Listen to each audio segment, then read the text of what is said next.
Hello everyone, myself Anup sir.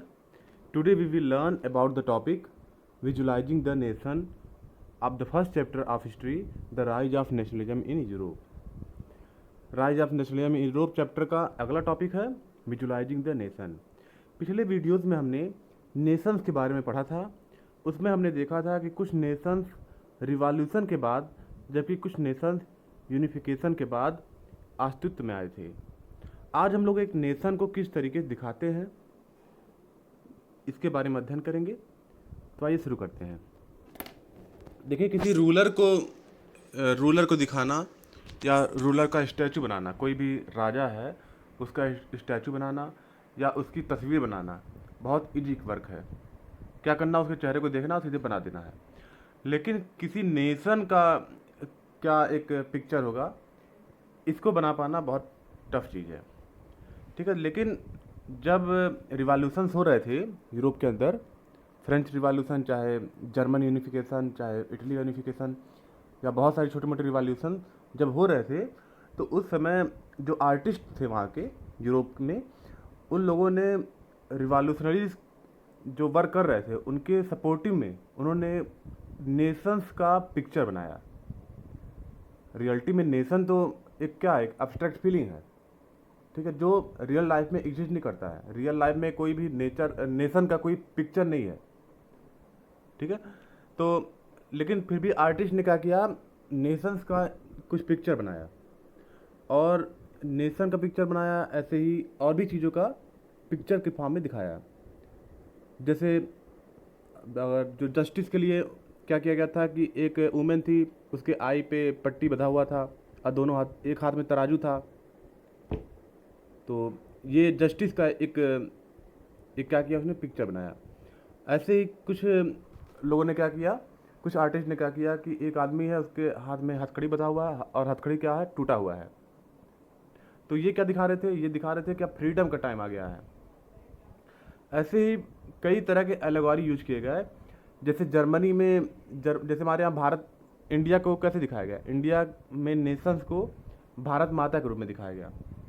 Real life में भारत माता exist ही नहीं करती हैं। ये क्या किया गया कि आर्टिस्ट लोगों ने लोगों के अंदर देशभक्ति की भावना जगाने के लिए क्या किया, पिक्चर के रूप में नेशन को दिखाने लगा। ठीक है, जैसे भारत माता हमारी कंट्री में। ऐसे ही जर्मनी में जर्मनी के अंतर्गत नेशन को किस रूप में दिखाया गया, जर्मेनिया के रूप में। फ्रांस के अंतर्गत मैरियाना, ये सब रूप में दिखाया जाने लगा। तो आइए देखते हैं उन्हें क्या बोलते हैं। इन पिक्चर्स को बोलते हैं allegory. When an abstract idea is express through a person और a thing, it is called allegory. जैसे हम भारत माता को जब देखते हैं तो हमारे अंदर देशभक्ति वाली भावना क्या होती है, जगती है। यानी नेशनलिज्म वाली फीलिंग हमारे अंदर जागृत होती है। तो नेशनलिज्म क्या है, एक राष्ट्र भावना क्या है, एक अंदर की फीलिंग है, अब्स्ट्रैक्ट फीलिंग है, जिसको हम रियल लाइफ में देख नहीं सकते, केवल अंदर से महसूस कर सकते हैं। और इन्हीं अब्स्ट्रैक्ट आइडिया को किसी पिक्चर के द्वारा या किसी पर्सन के द्वारा या किसी थिंग के रूप में दिखाना, किसी पर्सन के रूप में या किसी थिंग के रूप में दिखाना, इसे क्या बोलते हैं, एलेगोरी बोलते हैं। Artist in the 18th and 19th century, 18th century और 19th सेंचुरी में आर्टिस्ट लोगों ने क्या किया, found a way out by personifying a nation. उन्होंने नेशन को पर्सन के रूप में दिखाना चालू कर दिया। उससे पहले नेशन नाम की कोई चीज़ हुआ नहीं करती थी। फ्रेंच रिवॉल्यूशन में पहली बार लोग नेशन के बारे में जानना स्टार्ट किए। उससे पहले नेशन हुआ करते थे, लेकिन मोनार्ची हुआ करती थी और लोग, और वो मोनार्ची अपने एरिया को एक्सटेंड करती रहती थी, बढ़ाती या घटती रहती थी। ठीक है, लेकिन अब क्या हो रहा था, अब 18th 19th सेंचुरी में जो आर्टिस्ट थे, क्योंकि अब नेशन, लोग के अंदर नेशन वाली फीलिंग आ रही थी, तो उन्होंने नेशन को पर्सन के रूप में दिखाना स्टार्ट कर दिया। नेशन को पर्सन के रूप में दिखाना स्टार्ट कर दिया। जैसे हमारे यहाँ पे अरविंदनाथ घोष ने क्या किया, भारत माता का फोटो बनाया। रियलिटी में भारत माता है, बिल्कुल नहीं है। एक क्या है, एक वर्चुअल चीज़ें है, वो अब्स्ट्रैक्ट आइडिया है, और उसको क्या किया उन्होंने, पिक्चर को में दिखा दिया। तो ऐसे ही कई सारे बनाए गए एलेगोरीज, और आर्टिस्ट ने क्या किया, एलेगोरीज बनाया और जिसमें नेशन को पर्सन के रूप में दिखाया। In other word they represent a country as if it were a person, उन्होंने इस तरीके से रिप्रेजेंट किया कंट्री को जैसे ये कंट्री नहीं क्या है, एक पर्सन है। एग्जाम्पल के तौर पे इमेज ऑफ मैरियाना, आप क्लास 9 में पढ़े होंगे इमेज ऑफ मैरियाना के बारे में। तो मैरियाना जैसे हमारे यहाँ भारत माता को यूज किया गया देशभक्ति की भावना जगाने के लिए, ऐसे ही फ्रांस में मैरियाना को यूज किया गया, और जर्मनी में क्या यूज किया गया, जर्मेनिया को। अब देखिए जर्मेनिया का पिक्चर, ये मैरियाना का पिक्चर है, मैरियाना को यूज किया गया, उनको कहा कि देखिए हमारी यही हमारी कंट्री, मतलब जैसे हम लोग बोलते हैं ना भारत माता कई स्ट्रक्चर बनाते हैं। अगर भारत माता रो रही हैं तो हमारे अंदर गुस्सा आता है कि हाँ हमारी कंट्री क्या पिछड़ रही है, हमारी कंट्री कहीं ना कहीं प्रॉब्लम में है। और भारत माता स्माइलिंग कर रही हैं तो क्या हो रहा है, तो लोग ये सोचते हैं कि हाँ हमारी कंट्री क्या कर रही है, हैप्पी है। तो ऐसे ही इन्होंने एलेगोरी का यूज़ किया, एलेगोरी ऑफ मैरियाना। ये कहाँ पे यूज़ किया गया, फ्रांस में यूज़ किया गया।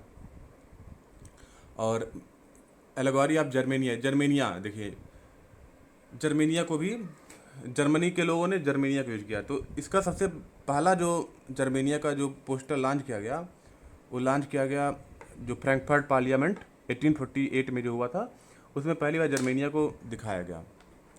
और जर्मेनिया देखिए एक ये दिखाया गया कि जर्मनी एक पर्सन के रूप में, एक वुमेन के रूप में दिखाया गया है। जर्मनी को एक वुमेन के रूप में, जैसे इंडिया को भारत को एक भारत माता के रूप में दिखाया गया है, ऐसे जर्मनी को जर्मेनिया एक लेडीज़ के रूप में दिखाया गया है।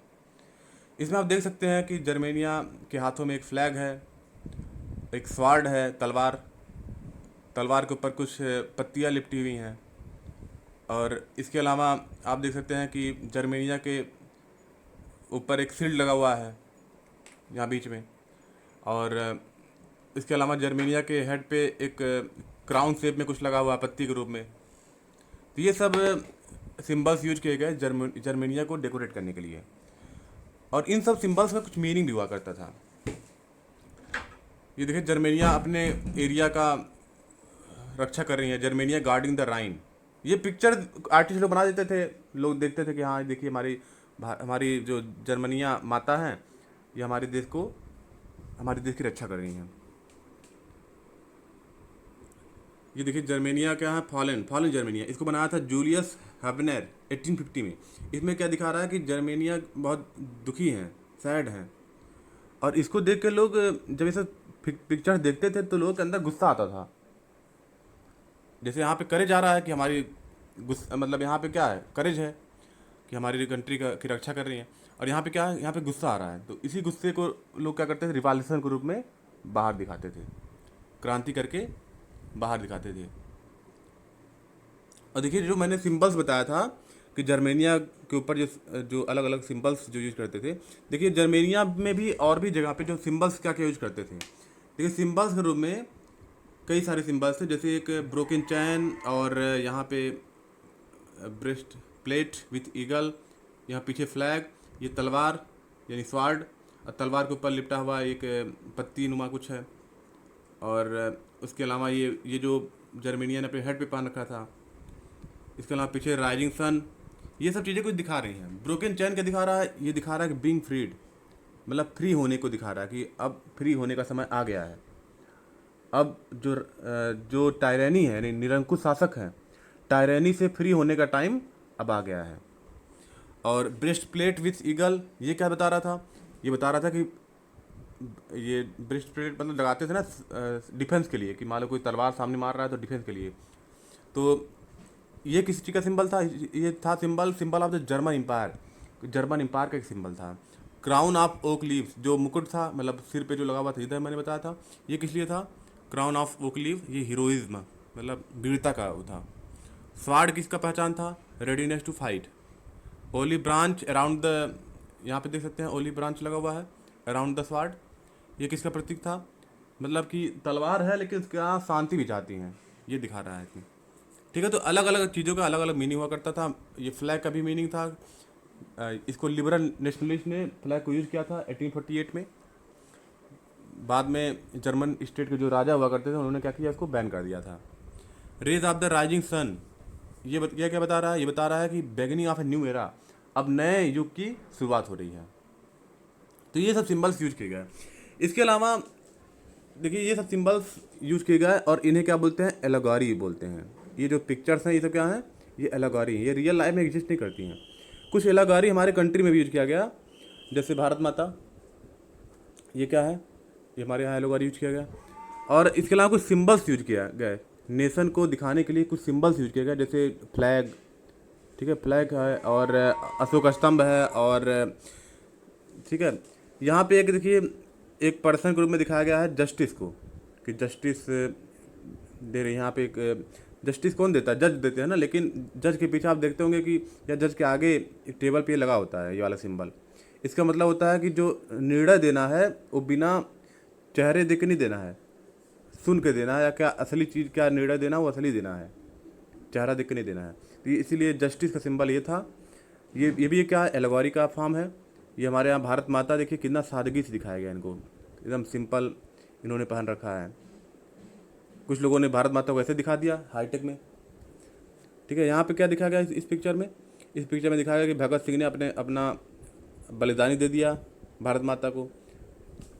भगत सिंह को क्या लगा था, फांसी लगा था ना, लेकिन इस पिक्चर में क्या दिखा रहे थे, इस पिक्चर में दिखा रहे थे कि मतलब भगत सिंह ने क्या किया, भगत सिंह ने अपनी जानों की कुर्बानी दे दी, किसके लिए, भारत माता के लिए। तो ये सब एलेगोरी इंडिया में भी यूज करते थे। और अब नेक्स्ट वीडियो मिलते हैं नेशनलिज्म और इम्पेरियलिज्म के बारे में, जो इस चैप्टर का लास्ट वीडियो होगा। तो मिलते हैं नेक्स्ट वीडियो में। Thank you.